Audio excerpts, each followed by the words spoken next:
Incline su rostro, amado hermano y hermana, vamos a orar y pedirle al Señor que su gracia y unción sea sobre nosotros.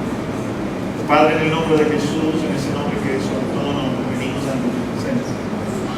Agradecidos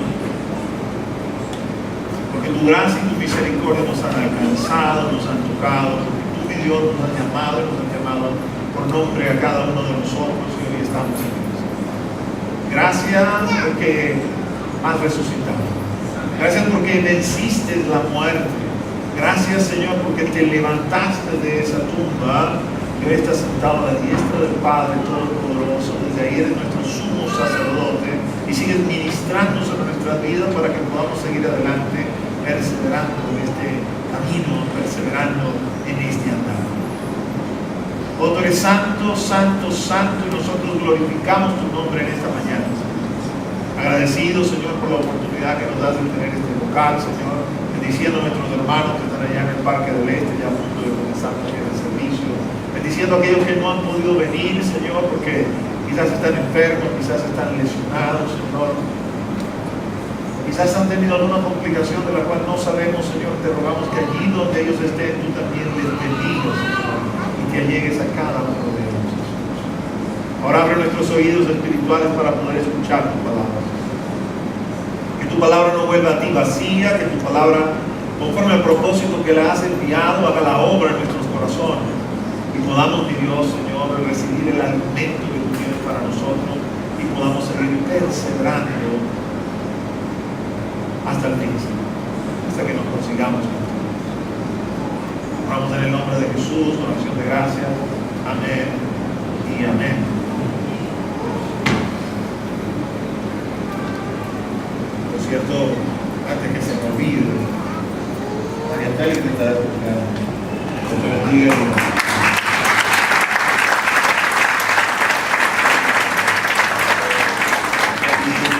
Y Araceli, ellos se casaron el martes pasado y hoy se van a bautizar.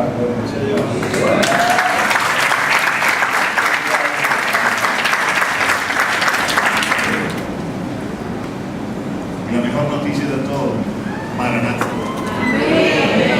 Cristo viene, mis amados hermanos. Y Cristo viene pronto.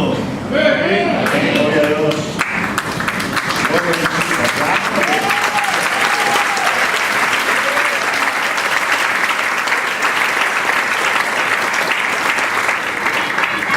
Yo les decía hace 2 semanas que esa promesa ha sido sustento de la iglesia a través de los siglos.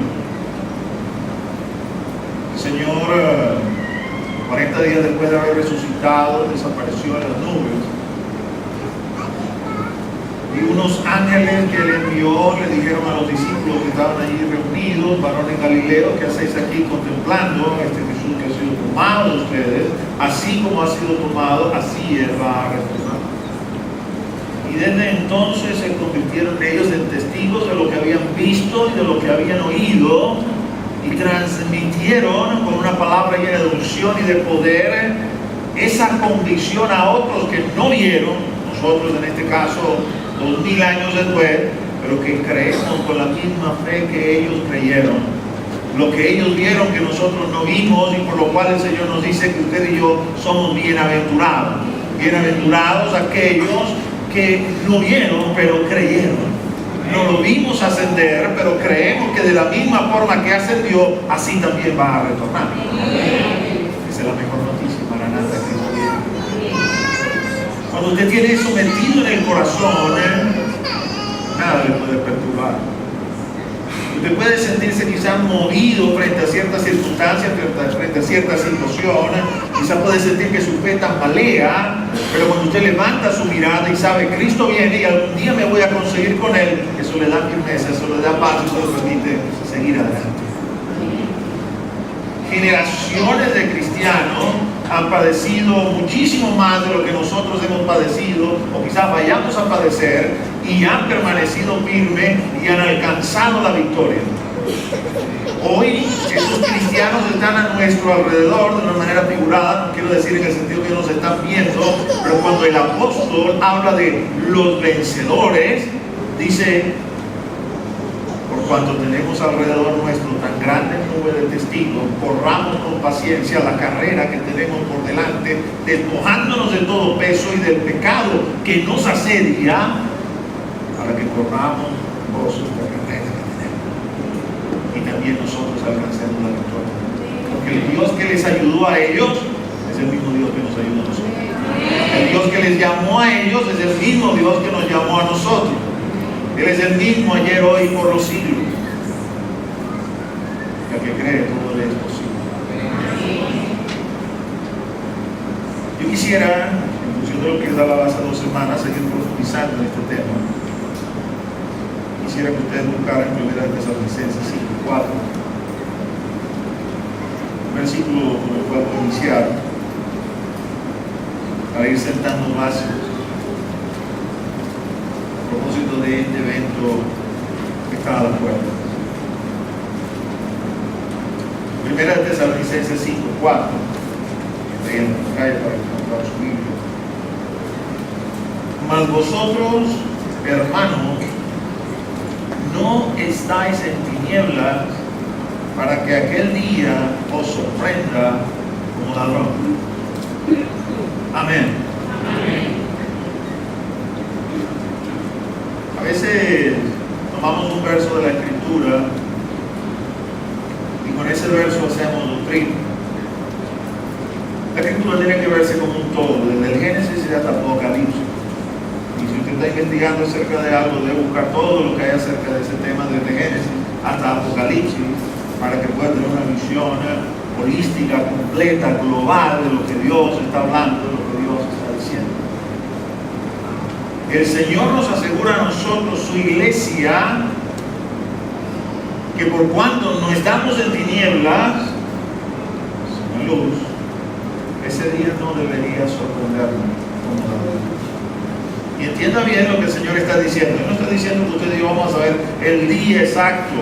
Él no está diciendo que usted y yo vamos a saber la hora exacta. Él está diciendo que usted y yo debemos ser capaces de reconocer las señales, y esas señales nos van a indicar que su tiempo está cercano, y por lo tanto ese día no debe sorprendernos como ladrón, como aquel que no lo está esperando. Usted y yo debemos prepararnos en función de eso, porque sabemos que Él viene. Usted y yo no podemos distraernos con las cosas del mundo. Usted y yo no podemos poner nuestro énfasis o nuestra mente en otras cosas que no sea nuestro encuentro con Él. Y más cuando sabemos, como vamos a ir demostrando en esta serie de prédicas, que su venida está a la puerta. Y Él está cerca, muy, muy cerca. Mas vosotros, hermanos, no estáis en tinieblas para que aquel día os sorprenda como ladrón. Quiere decir, mis amados hermanos, que es un tema que vale la pena estudiar. El meternos en la Escritura para tratar de comprender, para tratar de entender, y mucho más ahora en este tiempo. Si lo hicieron los santos en tiempos antiguos, quizás no comprendiendo que no estaba todo dado para que Él pudiera regresar, pero eso no fue para ellos motivo de flaquear en lo que era estudiar la palabra, prepararse en cuanto a esto. Tomaron seguramente para sí las palabras de Pedro cuando Pedro les decía: la tardanza de Dios no quiere decir que no va a cumplir sus promesas. La tardanza de Dios es misericordia, dando oportunidad para que más se arrepientan, para que más lleguen a sus pies. Si usted lo razona de esa manera, debemos estar agradecidos que no haya venido todavía, porque si hubiese venido antes, esta conversación no tuviera lugar, y si tuviera lugar, probablemente no seríamos salvos. La tardanza del Señor para nosotros ha representado misericordia. Y hoy nos hemos unido a los miles de santos que aguardan su presencia, que aguardan su venida. Yo no sé cómo tú te sientes con respecto a la venida del Señor, mi amado hermano, pero en yo tengo que decirte como tu pastor, yo amo la venida del Señor. Mi pasión es la venida del Cristo. Pablo le decía a Timoteo, una vez que le declaraba, yo he peleado la buena batalla, yo he acabado la carrera y la he acabado con gozo, yo he guardado la fe, lo que me espera ahora es la corona de vida, que está dispuesta no solamente para Pablo, sino para todos aquellos que aman su venida. Yo amo su venida. Yo amo su venida. Y nada supera ese tiempo, ese momento cuando nos consigamos con Él. Hay muchos pasajes que hablan acerca de la venida del Señor, por lo cual debo tomar algunos de ellos como base o fundamento para ir hablando y explicando.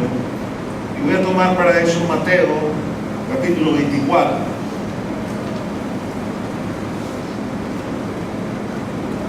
No lo vamos a leer todo hoy, sino una parte.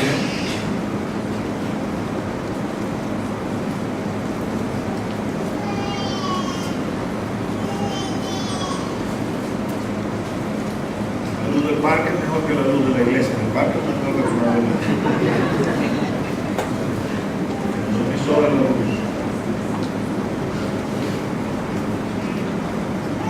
Mateo 24, voy a leer a partir del versículo 4 al 8.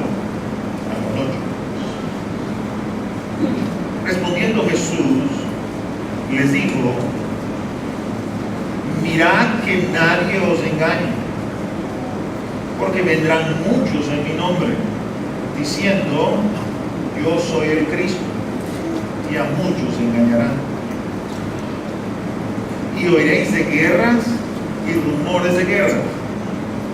Mirad que no os turbéis, porque es necesario que todo esto acontezca, pero aún no es el fin. Porque se levantará nación contra nación, y reino contra reino, y habrá pestes y hambre y terremoto en diferentes lugares. Todo esto será principio de dolores. Cuando usted lee todo en el medio del contexto, pocos momentos antes el Señor había estado hablando de los discípulos, lamentándose sobre Jerusalén. Jerusalén había asesinado a todos los profetas que le habían sido enviado, y él no iba a ser una excepción, aunque los discípulos no entendieron eso. Aparte de eso, también el Señor había declarado que el templo, ese gran templo que Herodes había mandado hacer para congraciarse con el pueblo judío, tenía ya 46 años de estarse construyendo. El Señor hablaba y decía: en este templo no va a quedar piedra sobre piedra. Cuando los discípulos se apartaron con él, le comenzaron a preguntar al Señor que le dijera a propósito de las cosas que había hablado. Hay que entender a los discípulos. Los discípulos en ese momento no eran renacidos, habían tenido una revelación del Padre de que Jesús era el Cristo, y por eso habían dejado todo lo que ellos hacían y le estaban siguiendo. Estaban bajo el dominio del Imperio Romano y entendían en las Escrituras que el Mesías los iba a libertar. Las profecías acerca del Mesías en el Antiguo Testamento se pueden confundir. Usted y yo hoy, como vemos en retrospectiva, para nosotros es fácil diferenciar y fácil separar lo que a nivel de teología se conoce profecías del Mesías sufriente y profecías del Mesías reinante. Pero para el pueblo judío, que no estaba viendo en retrospectiva, sino que estaba viendo hacia adelante, se mezclaba la palabra profética. Y por supuesto, estando bajo un yugo que era prácticamente un yugo de esclavitud, la profecía que le gustaba era la profecía del Mesías reinante. El Mesías viene, el Cristo viene, y el Cristo va a tomar el trono de David, su padre, y se va a sentar en él, y desde allí va a regir a todas las naciones con vara de hierro, y la nación de Israel va a ser la nación central sobre la paz de la tierra. Wow, y eso aquí está el Mesías, estamos siguiéndolo. No sabemos cuándo lo va a hacer o cómo lo va a hacer, pero este es el hombre. Y nosotros estamos ahí pegados junto con él. Donde va de Juan y Jacobo, fueron a Hurtadilla a decirle: cuando te sientes allí, concédenos que nos sentemos uno a tu izquierda y otro a tu derecha. Los demás apóstoles se pusieron bravos con Juan y Jacobo por esa petición que estaban haciendo. Todavía había mucho de carne, que no ser más que los demás, que no estar por encima de los demás. Déjame irme adelante, picar adelante antes que se le ocurra a Pedro quizás pedir algo como eso. Vamos a pedirlo nosotros. Entonces quedaban intrigados cuando el maestro hablaba de estas cosas, porque no era exactamente lo que estaban pensando. Ver el templo que Herodes había reconstruido, aunque no cuadraba exactamente con las profecías de Ezequiel, bueno, para los efectos de lo que ellos estaban viendo, decían: bueno, pero este seguramente es el templo del cual habla Ezequiel, y ahora este viene y dice que aquí no va a quedar piedra sobre piedra. No estoy entendiendo. Háblanos todo un poquito más de claridad. Y el Señor comienza a responderles de esta forma. Quisiera resumir eso que acabamos de leer.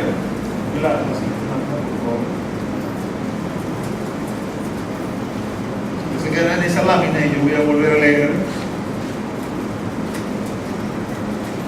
Respondiendo Jesús les dijo: mirad que nadie os engañe, porque vendrán muchos en mi nombre diciendo: yo soy el Cristo, y a muchos se engañarán. Falsos Cristos.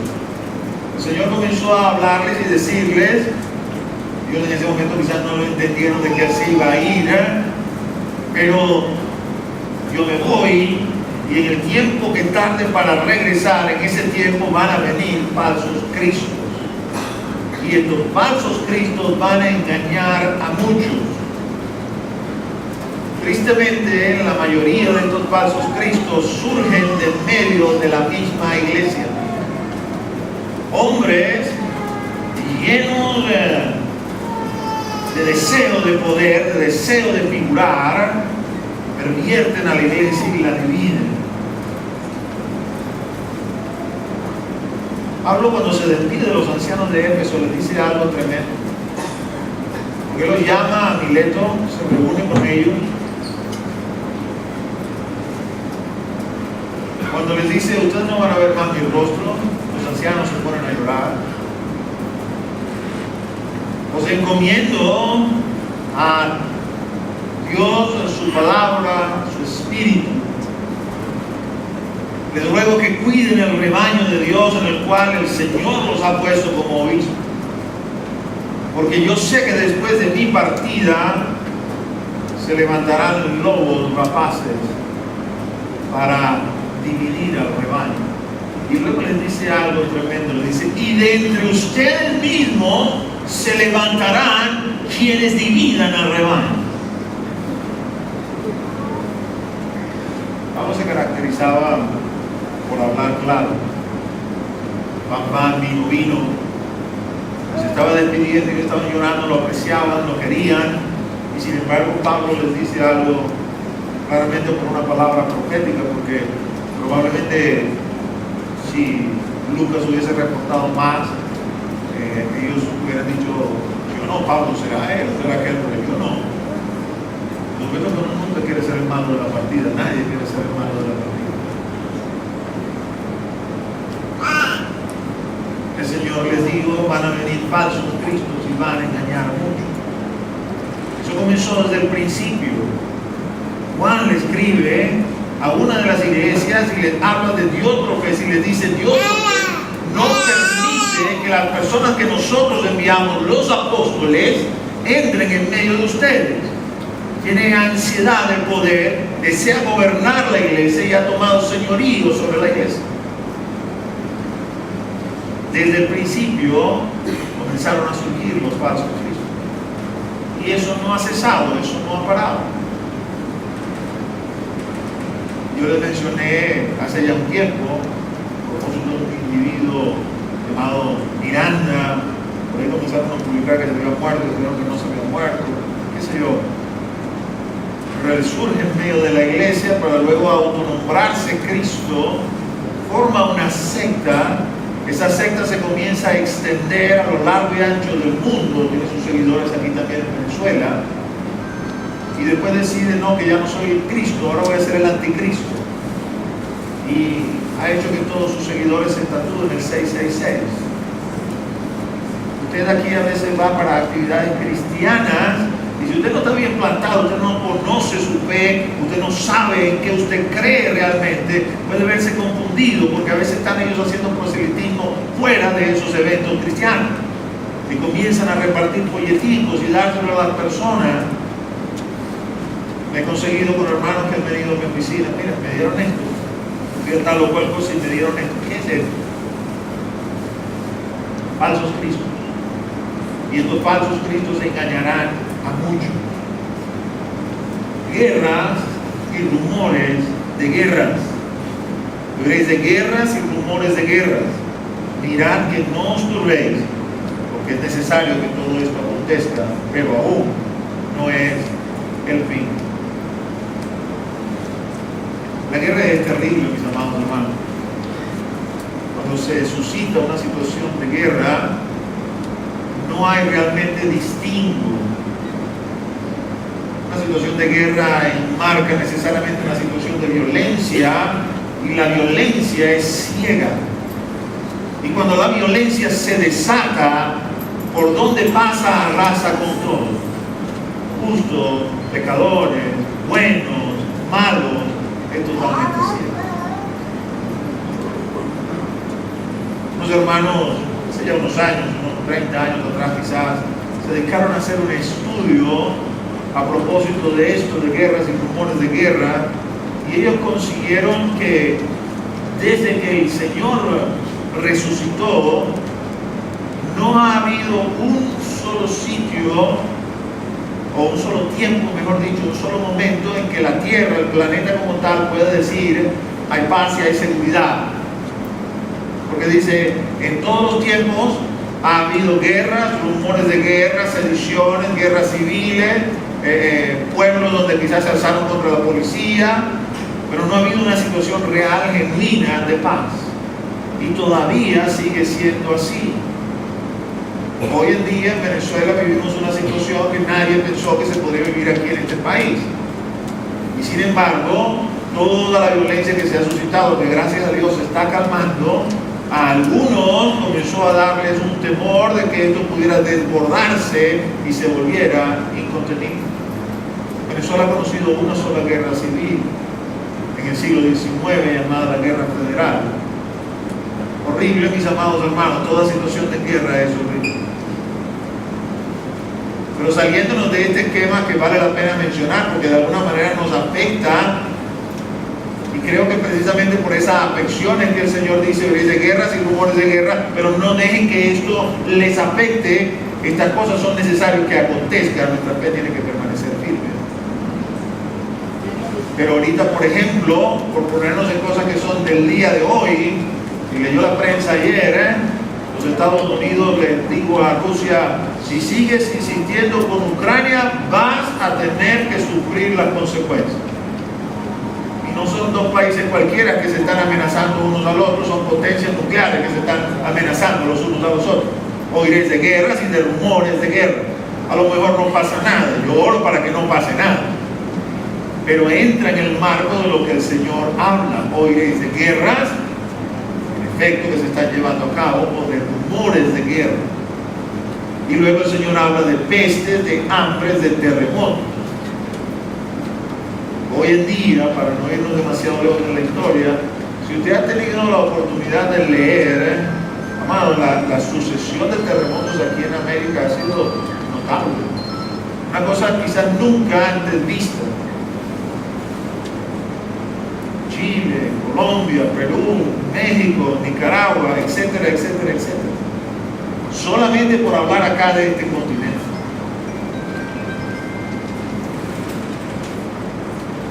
Ahora el Señor nos dice, todo esto es principio de dolor. La palabra en el griego que utiliza acá para denotar principio de dolores es la misma palabra que se utiliza para los dolores de la mujer que está encima. La característica de ese dolor es un dolor que va aumentándose en la medida que acerca el momento del nacimiento del bebé.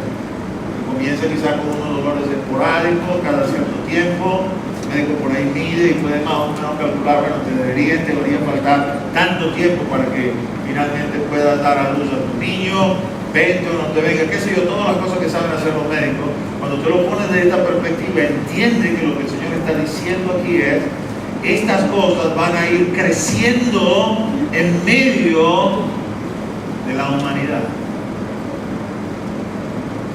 Cristos, falsos cristos, guerras, rumores de guerra, pestes, hambres, terremotos. Pero todo esto es el principio de dolor. Le repito, mis amados hermanos, yo amo la venida de Dios. Pero no estoy en tiniebla para que este día me sorprenda. Sé que la venida del Señor acarrea toda esta serie de cosas. Y no solamente en el país donde habito, estamos hablando a nivel del mundo entero. Pero el Señor me dice que tu fe no falte. Estas cosas son necesarias que acontezcan. Esto es principio de dolores. Pastor, te ponen así como que si fuera un profeta de mensaje. Amado, yo no escribí la Biblia. Ni tampoco la escribió Mateo. Inspirado por el Espíritu de Dios, plasmó en el Evangelio las cosas que el Espíritu quería que nosotros supiéramos, porque esa es su palabra. Y si alguna generación no debe ignorar estas cosas, somos nosotros, porque tenemos alta probabilidad de ser la generación que vea la venida del Mesías. Y si usted y yo no estamos apercibidos, si usted y yo desconocemos estas cosas, probablemente nuestra fe va a flaquear. Porque cuando usted se convierte, quizás se ha convertido bajo la premisa no necesariamente cierta: ahora que me convertí, todo va a ser color de rosa. Ahora que me convertí, se acabaron mis problemas. Ahora que me convertí, se acabó la pobreza. Ahora que me convertí, se acabó la enfermedad. Ahora que me convertí, se acabó la tristeza. Y se convierte y se consigue no solo lo que está viendo en el mundo, que usted dice no entiendo nada, sino que quizás comienza a vivenciarlo sobre sí mismo. Y se convierte, y en lugar de que se acabe la pobreza, no, le quiebra la empresa.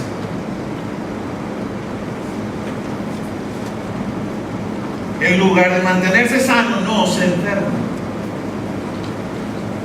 En lugar de conservar su casa, no, la pierde.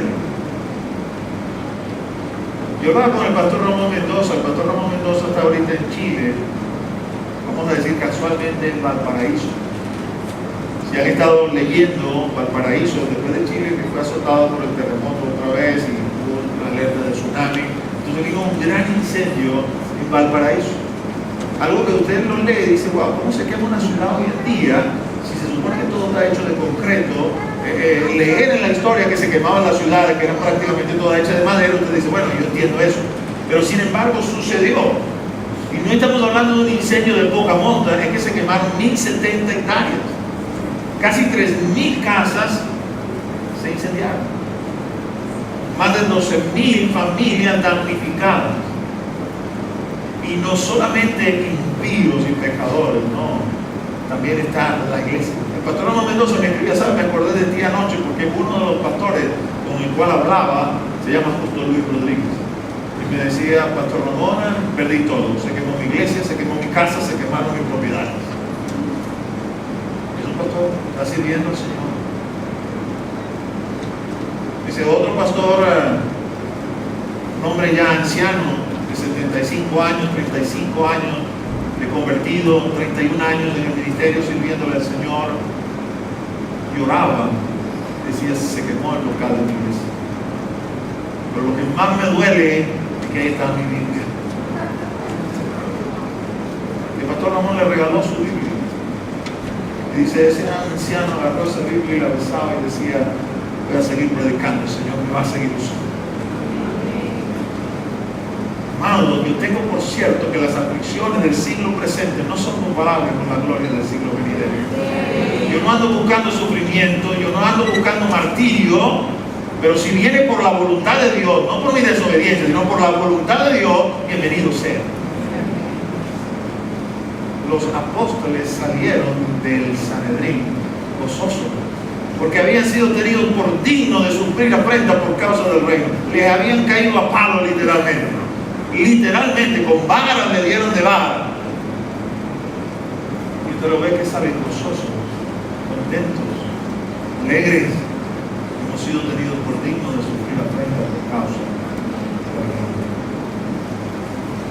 Con quien nos hemos identificado, mis amados hermanos, se define a sí mismo como varón de dolores, experimentado en quebranto. Él es nuestro maestro. Amén. Es mi maestro por lo menos. Amén. Esperaré yo ser más que mi maestro. A lo sumo como él. Una de las cosas que me gusta de Cristo es que no tiene cartas escondidas bajo la mano. Cuando habla pone todo clarito y lo pone todo sobre la mesa. Dice, esto es así. Aman mi venida, perfecto. Sabe que todas estas cosas van a pasar antes de que yo venga. Amado, cuando el Señor me permitió meterme con este tema ya hace muchos años y comenzar a desglosarlo y a aprender de él, y yo le dije, ¿sabe qué? Gracias por todo lo que me has enseñado y yo lo voy a enseñar. Lo que tal y se me lleva antes. Porque lo que viene, mis amados hermanos, no es cualquier cosa. No es cualquier cosa. Si Él decide que yo debo estar, amén, yo estaré, pero yo no confío en mi fuerza. Yo confío en la fuerza de Él. Porque en mi fuerza lo más probable es que flaquee frente a la cantidad de cosas que Él anuncia que van a venir. Que se haga su voluntad, no la mía. Pero lo que viene, mis amados hermanos, es tremendo. Es tremendo. Y usted va leyendo Mateo, no tanto leyéndolo por versículos, sino leyéndolo en función de los párrafos que usted consigue ahí. Sé que la Biblia dividieron capítulos y versículos posteriormente para poder estudiarla de una manera más fácil, pero usted debe verla en su totalidad, en su contexto. Pareciera pues que en esos versículos del 4 al 8 el Señor da una idea que la culmina, esto es el principio de dolores. Y luego en el siguiente versículo, en el 9, va a comenzar a hablar de otra cosa que va también orientada en la misma dirección, pero no necesariamente lo incluye en lo que llama principio de dolor. Mateo 24, del 9 al 14. Entonces os entregarán a tribulación y os matarán y seréis aborrecidos de todas las gentes por causa de mi nombre. Muchos tropezarán entonces y se entregarán unos a otros, y unos a otros se aborrecerán, y muchos falsos profetas se levantarán y engañarán a muchos, y por haberse multiplicado la maldad, el amor de muchos se enfriará. Mas el que persevere hasta el fin, este será salvo. Y será predicado este evangelio del reino en todo el mundo para testimonio a todas las naciones, y entonces vendrá el fin. Me gusta cuando leo la escritura meterme ahí como si yo fuera uno de los personajes. Y cuando leo esto, me imagino siendo uno de los apóstoles, escuchando la respuesta, quizá yo pensaría, ¿para qué preguntar? Porque es que la respuesta es dura de escuchar. Si ya todo lo que me dijiste al principio es suficientemente duro, cuando me hablas de estas cosas, como más dura todavía. La siguiente también, pero vamos a un resumen allí para tenerlo en mente. Persecución, martirio y odio hacia la iglesia. Pastor, esta no es la mejor campaña publicitaria para añadir personas a la iglesia. Gloria a Dios. Esto no se trata de publicidad. Esta es la palabra de Dios.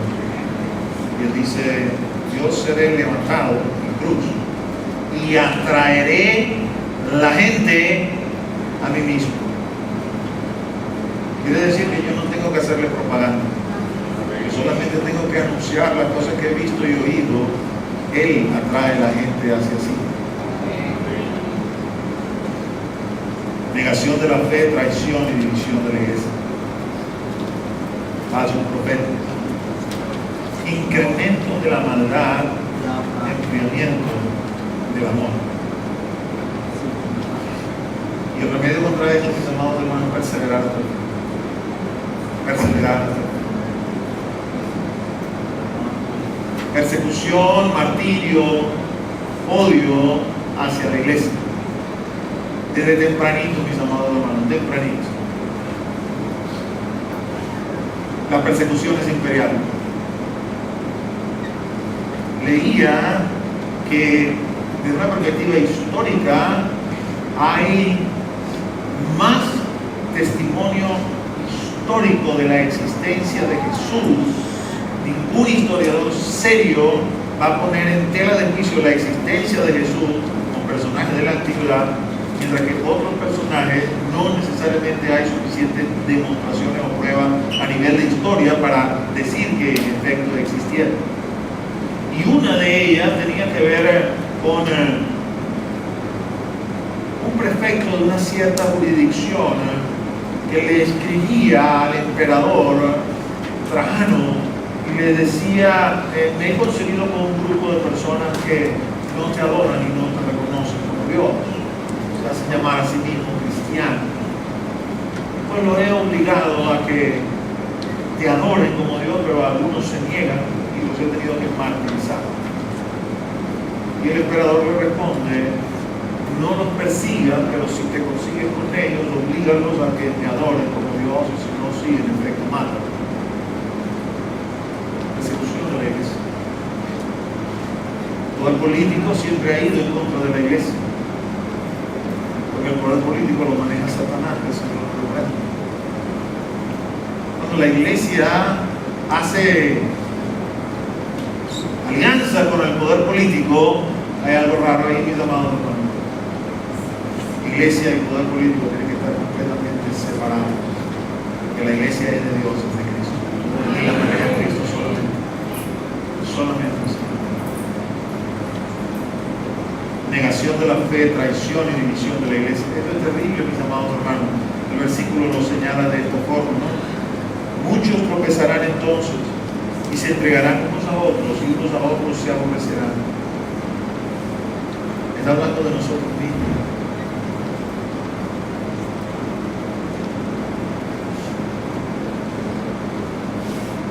Richard Wurmbrand,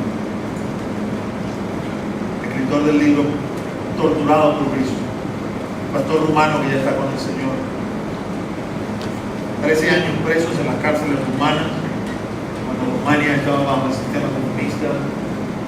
El sistema comunista es ateo, dice Dios no existe, que no puede ser cristiano y comunista al mismo tiempo. Hay una contradicción, no es una cosa de la otra, por favor, no puede ser.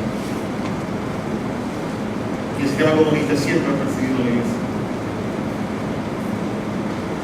Dice: una de las cosas más difíciles que me tocó vivir, que me era quizá la más difícil de soportar, era cuando era torturado por los hermanos de Cristo.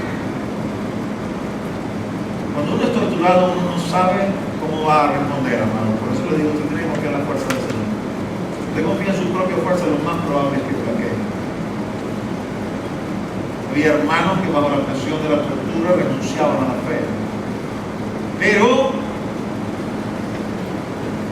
los guardias no se quedaban convencidos con esto y les decían: la prueba convincente que me vas a dar de que renunciaste a la fe, que mañana cuando vayamos a torturar a los otros cristianos que no han renunciado a la fe, tú vas a ser uno de los torturadores. Y Wurmbrand decía: qué tremendo era ver al hermano con el cual yo había ayunado, había orado, hemos alabado juntos al Señor, habíamos predicado juntos, verlo torturándome para que yo negara a Cristo.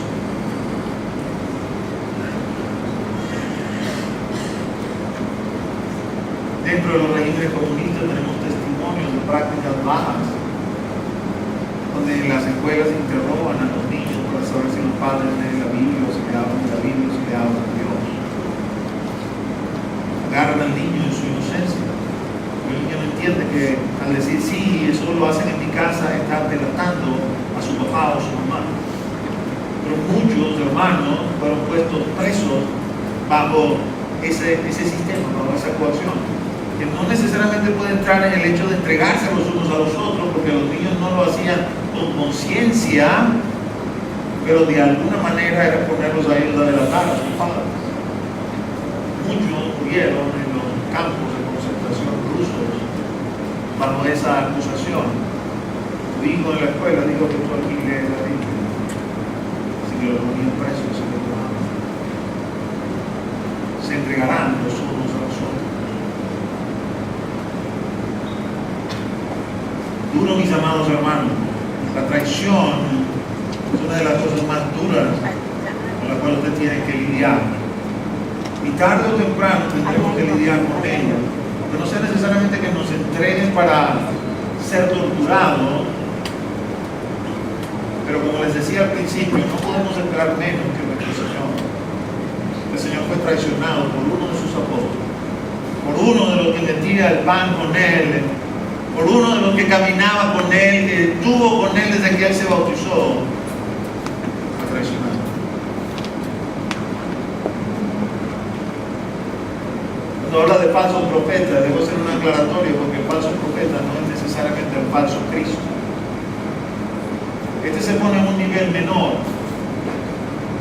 No se identifica a sí mismo diciendo yo soy Cristo, pero sí se identifica a sí mismo diciendo yo soy profeta del Altísimo. Pero la palabra profética o supuesta palabra profética que sale de sus labios contradice la Escritura. Pero esa palabra profética muchas veces es dulcita, es la que nos gusta escuchar, esa es la que queremos oír, y si uno no es apercibido se va detrás de esa palabra profética. Hoy en día tenemos muchos falsos profetas, hombres, mujeres, que cuando usted ve en las congregaciones, que lamentablemente se identifican como hermanos, que dirigen, muchas de ellas, cuidado, no quiero que usted vaya a entender que yo voy a decir aquí que todas las iglesias grandes están dirigidas por falsos profetas, porque eso no es necesariamente cierto, ¿no? Pero muchas de ellas sí. Y cuando usted escucha, y yo le ruego que escuche, pero que escuche como escuchaban los hermanos de Berea. Oían, escucharon a Pablo y luego leían la Escritura. Agarraron a Pablo después de escucharlo y le dijeron, vete la semana que viene, vamos a leer a ver si lo que tú estás diciendo es cierto. Y cuando supieron que era cierto, entonces estaban dispuestos a seguir escuchando a Pablo. Hoy en día vivimos en un mundo, mis amados hermanos, donde si nosotros nos descuidamos fácilmente podemos ser engañados. Si podemos ser engañados en cosas tan triviales. Te voy a contar un incidente que no tiene nada que ver con el asunto, pero que demuestra el punto que les voy a decir. Aquí en Altamira hay un famoso perro calentero llamado Filipo, de toda la vida. Y alguien supo que supuestamente Filipo se había muerto y lo publicó en el Twitter. Y eso se regó como porro. Algunos medios impresos también lo llegaron a publicar, para que después alguien dijera, no se murió Filipo, se murió su cuñado, que también se llama Filipo. Entonces toda la noticia se vino abajo. Los medios impresos se ven en la necesidad de pedir disculpas, porque se supone que un medio impreso debe verificar la noticia antes de publicar. El que lanzó la piedra en el Twitter simplemente dice, me equivoqué, porque total es un medio libre, publica cualquier cosa. Somos nosotros los que tenemos que discernir, ¿será eso verdad o será eso mentira? No se crea cualquier oráculo que usted lee en internet. No se crea cualquier prédica que usted escucha por la radio o por internet o que le escucha por enlace. No se la crea. Escuche con atención y luego vaya a la Escritura y confirme si eso es cierto o no. Porque el Señor dijo, se levantarán falsos. Eso es bíblico. Quiere decir, mis amados hermanos, que tenemos que aprender a discernir entre lo bueno y lo malo. Como dice Hebreos, los cristianos maduros se reconocen que son maduros porque tienen ejercitados los sentidos en el discernimiento del bien y del mal. Ejercitarse necesariamente va a implicar que eventualmente nos hemos equivocado. Eso es propio del aprendizaje. Pero una vez que nos hemos equivocado, hemos reconocido nuestro error y hemos lavado nuestras culpas de la sangre del Cordero, porque el que confiesa y se aparta alcanza misericordia, adquirimos una experiencia de vida en nuestro caminar en el Señor que nos hace permanecer firmes y nos hace tener un oído fino para saber, bueno, esto no es realmente palabra de Dios. Los falsos profetas, mis amados, han existido desde siempre. Cuando Acab era rey en Israel, Dios había dado una profecía por medio de un profeta, el profeta Elías. El profeta Elías le había dicho a Acab: tú vas a morir en Ramón de Galaad. Y vas a morir, y tu sangre va a quedar en el carro donde vas a morir, y los perros van a venir y van a lamer esa sangre. Entonces usted consigue en el libro que el Señor relata que hay una reunión arriba en el cielo. Y el Señor, como que si no supiera la cosa, pregunta: ¿cómo induciré a Acab a subir a Ramón de Galaad para que se cumpla la palabra que yo hablaba?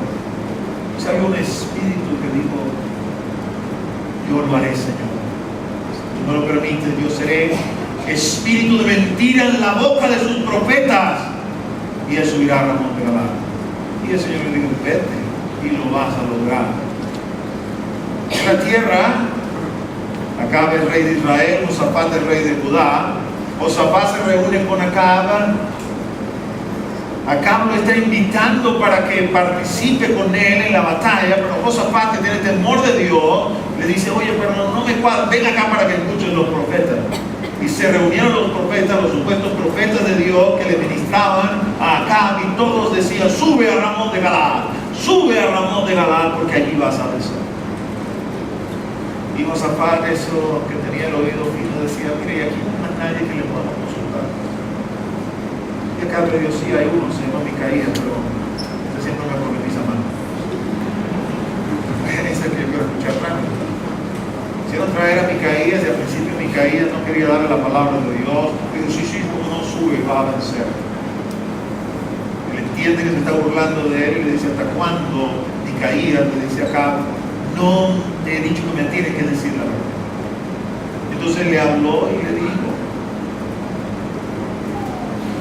le habló de la reunión en el cielo, y le dijo: ahí vas a caer. Viste, Josafat siempre me profetiza mal. Micaías lo mete en preso. Uno de los profetas lo bofetea, uno de los falsos profetas lo bofetea, y le dice: ¿por dónde se fue el Espíritu de Jehová de mi boca para hablarte a ti? Y él le responde: el día que ellos, los enemigos, entren aquí y tú estés huyendo de cuarto en cuarto, ese día lo sabrás, como el Espíritu de Dios se fue de ti para venir a hablar conmigo. Acab, que no era para nada bobo, le dijo a Josafat: ¿qué tal si tú te vistes como rey? Yo me voy a vestir como un soldado común y cualquiera, y me voy a meter en la batalla. La orden al ejército era: hay que matar a Acab. Cuando vieron a Josafat, corrieron hacia donde estaba él, porque la vestidura real le resaltaba, pero lo reconocieron y dijeron: no, este no es Acab, este es el otro rey, este es el loquero. No lograron conseguir Acab, pero la palabra había sido hablada. Dice la Escritura que una flecha salió a la aventura y entró por medio de la armadura de Acab. Y Acab cayó al ramón. Falsos profetas han existido desde siempre, pero la palabra de Dios se va a cumplir a pesar de los falsos profetas. El problema con los falsos profetas es que nos pueden engañar si nosotros escuchamos y salimos detrás de esa voz dulce que nos quiere halagar. No quiere decir que Dios no puede decirte eventualmente palabras bonitas: yo te amo, tú eres mi hijo. Eso es bíblico. Pero también tú puedes decir: cabezón, arrepiéntete, porque no estás haciendo las cosas bien. Eso también es bíblico. No he leído Apocalipsis, pero tengo algo en contra tuya. Arrepiéntete antes que venga, no sea que quite el candelero de su lugar. ¿Ha leído Apocalipsis? Levanta tu mano. Léelo. Y ve la amonestación que hay allí. Así que sí te puede decir cosas bonitas, pero también te puede dar ñeques para que te endereces, para que no se enderece. Me he dado unos cuantos ñeques a mí, mis amados hermanos, para poder llegar hasta donde estoy.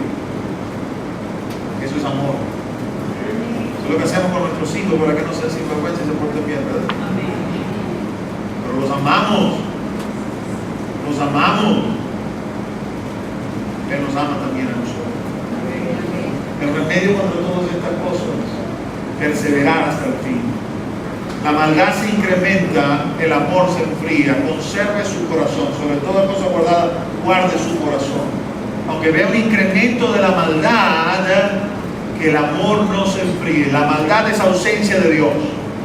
La maldad no es culpa de Dios, es el hombre que le da la espalda a Dios. Y por darle la espalda a Dios, Dios los entrega a sus caminos pecaminosos y perversos. Y entonces se suscitan toda esta serie de cosas feas y de cosas malas que no tienen nada que ver con Dios.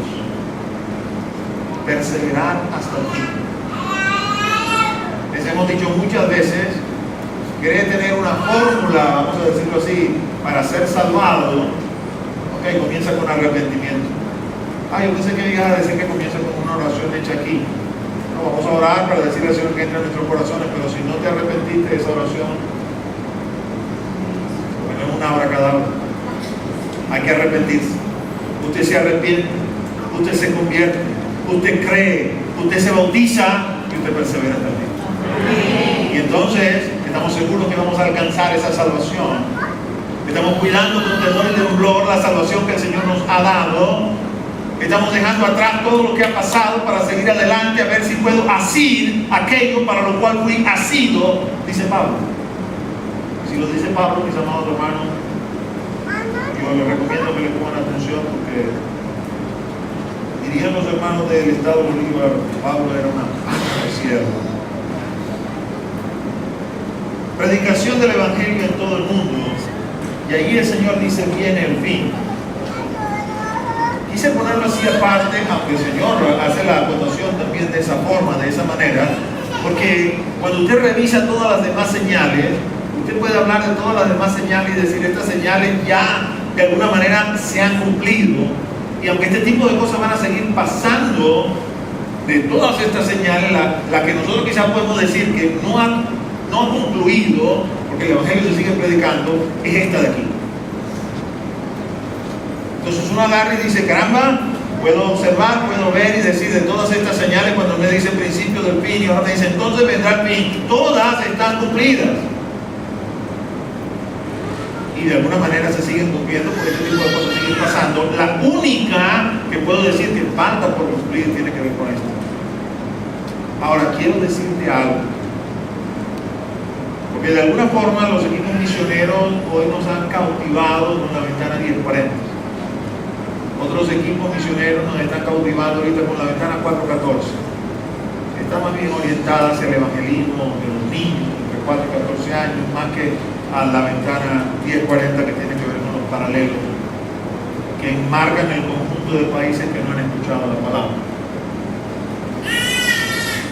La Escritura textualmente dice: y será predicado este evangelio del reino en todo el mundo para testimonio a todas las naciones, y entonces vendrá el fin. Muchas de las naciones que están hoy en el paralelo 1040,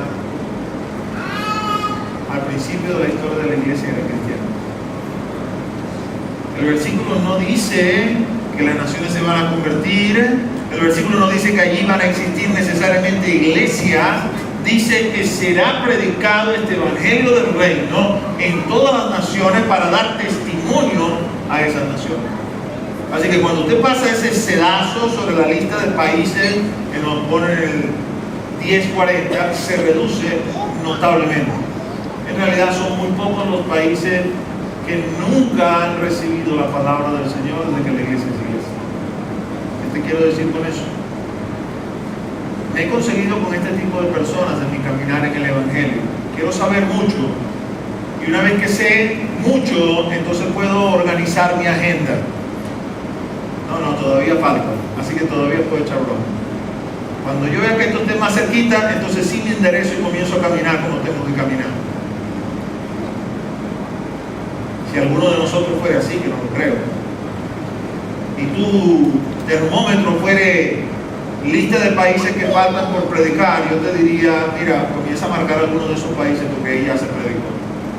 que hoy en día quizás lo tomaron los musulmanes o quizás lo tomaron los comunistas y desaparecieron la iglesia, no quiere decir que a ese país ya no se le haya dado testimonio del evangelio del reino. No quiere decir que ahí no hayan ido hombres y mujeres de Dios a esparcir la palabra, que no permaneció, que no se conservó en el tiempo. Bueno, es posible, es factible. Esa es la iglesia de Apocalipsis, que están en lo que hoy en día es Turquía, un país netamente musulmán, un país totalmente radical, no solamente con la cosa del cristianismo, sino con muchas cosas en general. Lo último, si usted leyó acerca de Turquía, es que prohibieron el Twitter. Twitter está bloqueado en Turquía y ahora están detrás de YouTube, quieren bloquear YouTube en Turquía. Argumentan razones políticas por un lado y por otro religiosas. No de balde un país de esa característica a razón de la iglesia. Y no quiere decir que ahí no existen cristianos, porque de hecho la localidad, no recuerdo ahorita sus nombres, pero que antiguamente era Esmirna y Filadelfia, todavía hay allí en esos pueblos un remanente de hermanos que siguen siendo cristianos, tal cual la profecía bíblica de Apocalipsis. En esas localidades la iglesia no iba a faltar. Pero así como Turquía, muchos otros países ya han escuchado el evangelio. No han querido seguirlo, no se han arrepentido. Bueno, sí, pero ya han escuchado. Así que la lista de países es más corta de lo que usted imagina. Mateo 24, del 15 al 22.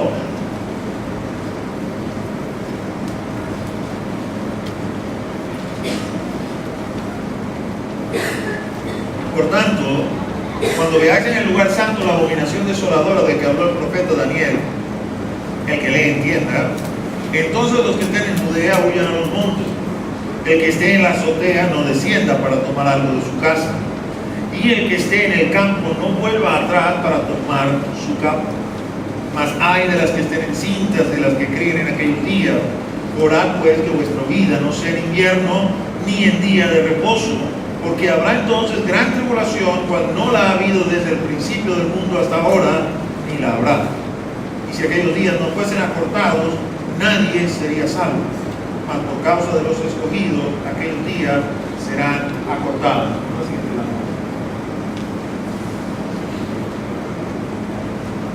Abominación desoladora, huida, gran tribulación. Estos tres eventos están en el futuro. Mientras que principio de dolores y lo que viene luego antes de que el Señor diga ahora sí viene el fin, que lo señala ligado a la predicación del Evangelio a todas las naciones, el Señor aquí comienza a hablar de eventos muy específicos, eventos que están relacionados con Israel directamente, que nos ligan con el Antiguo Testamento. El mismo Señor lo hace en su declaración cuando dice la abominación desoladora de la que habló el profeta Daniel, el que le entienda. Y eso nos va a hacer mover nuestros ojos hacia esa nación. En alguna oportunidad les he dicho que Israel es el reloj profético de Dios. El libro de Oseas dice: en las tribus de Israel os daré a conocer la verdad. Y hablando de estos eventos futuros, cuando el Señor habla de una abominación desoladora, no se refiere a otra cosa sino a una profanación de su templo, del lugar santo y del lugar santísimo. Lo cual invariablemente nos lleva a pensar, ok, entonces aquí sí hay un elemento, vamos a decir, bien significativo, porque ese lugar santo y ese lugar santísimo, ese templo ya no existe. La palabra profética que el Señor les dio a ellos se cumplió en el año 70. En el año 70, las tropas romanas entraron. Y a pesar de que el general que comandaba las tropas les había dicho que no tocaran el templo ni las cosas que estaban allí, los soldados arrasaron con todo. Lo único que quedó en pie del templo es lo que hoy en día se conoce como el muro de los lamentos, que no era otra cosa sino una de las paredes externas. Que lo único que le queda al pueblo judío del antiguo templo. El templo es un lugar venerado por los judíos, porque si usted recuerda la historia, el Señor hizo un compromiso con Salomón con respecto a ese templo. Y le digo, yo he decidido que este sitio sea mi casa. Por concesión a David, porque cuando David le hablaba, yo vivo en un palacio, tú vives en una tienda, el Señor le dice, y mía es la tierra, mía es el oro, mía es la plata, la tierra y su plenitud y todas las cosas que eran en mía. Mi trono está en el cielo y la tierra es el estrado de mis pies. Pero a veces, como hacen los papás, ¿no? Y consienten algún deseo, un capricho del hijo. Está bien, David, no vamos a permitirte que tú me construyas una casa, un templo, aunque no lo vas a hacer tú, porque tu mano está llena de sangre, lo va a hacer Salomón. Y cuando Salomón lo hizo y lo construyó y lo consagró, el Señor selló esa consagración con su presencia. Dice que una nube descendió sobre el templo y los sacerdotes no podían entrar, la gloria de Dios llenó la casa del Señor. Y de alguna manera determinó la santidad de ese lugar. Cuando los judíos reconquistan Jerusalén en el año 67 y entran, se consiguen con el muro de los lamentos. Yo le recomiendo que usted busque en internet, todavía se consiguen esos videos, no son exactamente de buena calidad, se figuraron en el año 67. Como una de esas casualidades de las cosas que hace el Señor, quien comandaba el ejército era un general de nombre Moisés, Moshe Dayan.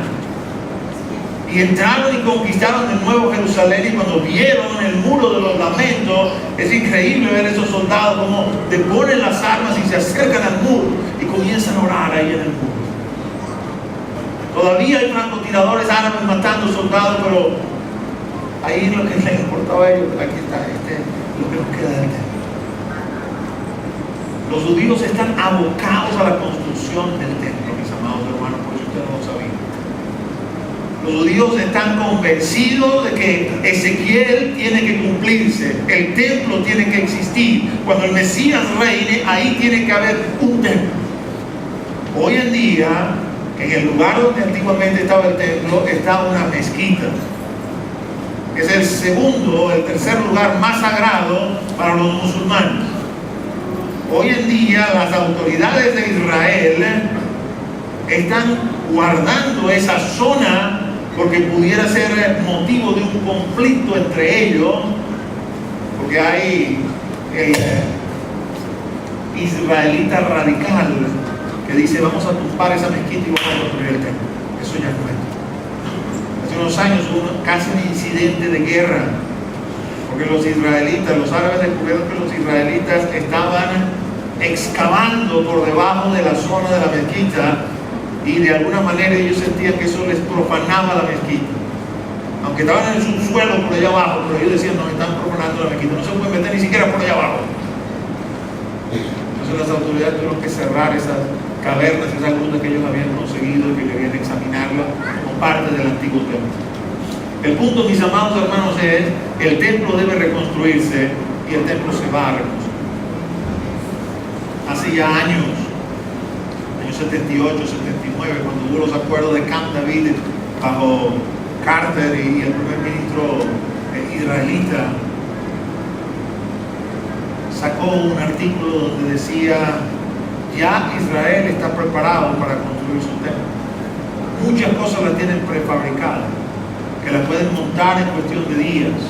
Quizás lo más difícil ha sido ir por todo el mundo recabando, conforme a la historia, quiénes son los descendientes de Leví.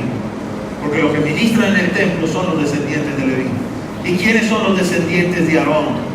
Y a los que han conseguido los han visitado y les han mostrado, esta es tu genealogía, tú eres de los levitas.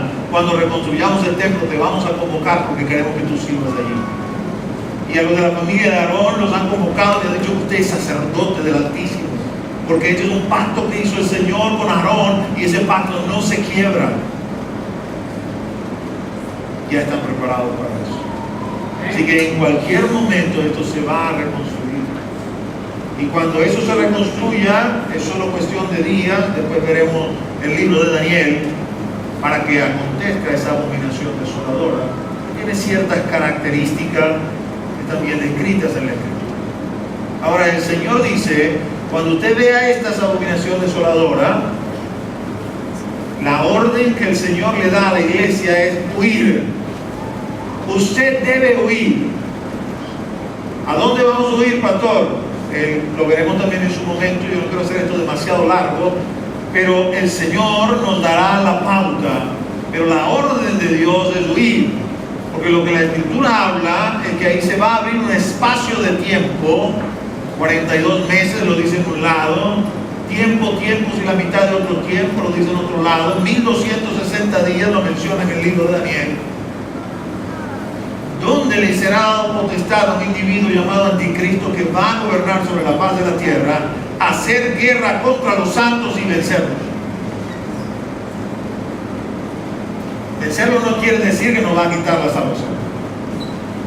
Usted y yo, observando nuestra fe, estamos en la mano de Dios y nadie nos puede arrebatar. Lo que quiere decir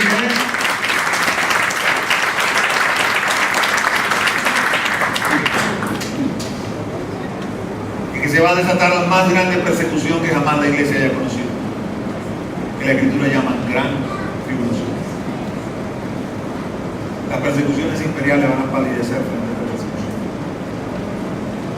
Las persecuciones de la Santa Inquisición, mal llamada Santa Inquisición, las persecuciones musulmanas, las persecuciones comunistas, todo esto va a ser juego de niños en comparación a lo que se espera que sea la gran tribulación. El Señor habla de la gran tribulación, una prueba final para la iglesia, donde por amor a los escogidos el tiempo es un tiempo corto, porque si el tiempo no fuera corto, nadie pudiera perseverar, nadie pudiera permanecer firme. Y voy a finalizar con los puntos que vayan pasando, leyendo del 23 al 28, con el cual culminamos esta primera parte de Mateo 24, tenemos pendiente la última parte para la siguiente predicación. Mateo 24, 23 al 28 dice: entonces si alguno os dijere, mirad, aquí está el Cristo, mirad, allí está, no lo creáis, porque se levantarán falsos cristos y falsos profetas y harán grandes señales y prodigios, de tal manera que engañarán, si fuere posible, a uno de los escogidos. Ya os lo he dicho antes. Así que si os dijere, mirad, está en el desierto, no salgáis, o mirad, está en los aposentos, no lo creáis, porque como el relámpago que sale del oriente y se muestra hasta el occidente, así será también la venida del Hijo del Hombre. Porque donde quiera que estuviera el cuerpo muerto, allí se juntarán las águilas. Y el resumen que hacemos de esta parte, si me lo pones allí, por favor. El Señor vuelve a insistir sobre los falsos cristos y sobre los falsos profetas, pero aquí le va a añadir algo. Estos falsos cristos y estos falsos profetas van a ser señales y prodigios. No debemos dejarnos fascinar por las señales y los prodigios. El hecho de que alguien haga señales o prodigios no necesariamente testifica que es un siervo de Dios. Lo que testifica que es un siervo de Dios no es el poder, es el fruto. Si nos vamos a la Escritura, todos nosotros como cristianos deberíamos tener poder, porque el poder no es nuestro, es del Espíritu Santo. Si el Espíritu Santo está dentro de nosotros y te deja guiar por el Espíritu Santo, Él te usa, tú hablas, impones tus manos y Él hace lo demás. No eres tú el que haces el prodigio, el milagro, lo hace el Espíritu Santo. La Escritura dice que los apóstoles daban testimonio de lo que habían visto y lo que habían oído, y junto con ellos iba el Espíritu Santo haciendo señales, prodigios. Entonces el señal y el prodigio no nos tiene que fascinar. Oh no, porque este hace esto, porque aquel hace aquello, porque aquel hace lo otro. Eso está bien que suceda, la iglesia tiene que manifestar el poder, pero la iglesia tiene que perseverar y permanecer centrada en la palabra, porque no es el poder, es el fruto. Tenemos que parecernos a Cristo, tenemos que parecernos a Él. El Señor ministraba y el Señor no se daba la gloria, se la daba al Padre. Cuando cuando le querían dar la gloria a Él, Él se iba. Y Él es merecedor de toda gloria, Él es el Hijo de Dios. Y sin embargo, en el cumplimiento de su ministerio, la gloria era del Padre. La gloria no era de Él. Esa tiene que ser nuestra misma actitud. Y la gloria es de Dios. La gloria no es de ningún hombre. La iglesia es de Dios.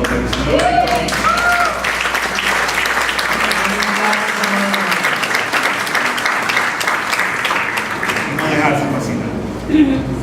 Quiero colocar esto aquí, el Señor ya lo ha hablado, porque quería insistir sobre eso. Ya os lo he dicho antes, le dice a los apóstoles. Ya os lo he dicho antes. La manera del Señor decirnos que no los agarre, me perdón la expresión coloquial, por eso que ya se los hablé, ya se los dije. Si queremos de alguna manera aplicar nuestra viveza criolla, que muchas veces lo usamos para mal, no lo usamos para bien y se convierte en algo de corrupción, también en algo de realmente que pudiera edificar, no tiene que ser en eso. Ya os lo he dicho antes, no callamos en el peine, seamos avisados, ya el Señor nos lo dijo antes. Todo está escrito, todo está hablado, todo está dicho. Lo que hay que leer y meter en el corazón y estar avisado. Para el Señor va a decir dos cosas que voy a dejar aquí simplemente para después profundizar. La venida del Hijo del Hombre es como el relámpago, todo le verá. Nada de secretico, mira que está en el desierto, que está por aquí, por allá. No, Señor. La venida del Hijo del Hombre tiene las nubes, gran poder, gran gloria, y todo le va. Y el otro punto que el Señor relaciona aquí cuando habla acerca de esto, cuando dice donde esté el cuerpo muerto, allí se juntarán las águilas, es su manera de expresar que la resurrección está ligada directamente con la venida del Señor. Ahí voy a terminar por hoy. Bueno, que te pongas de pie.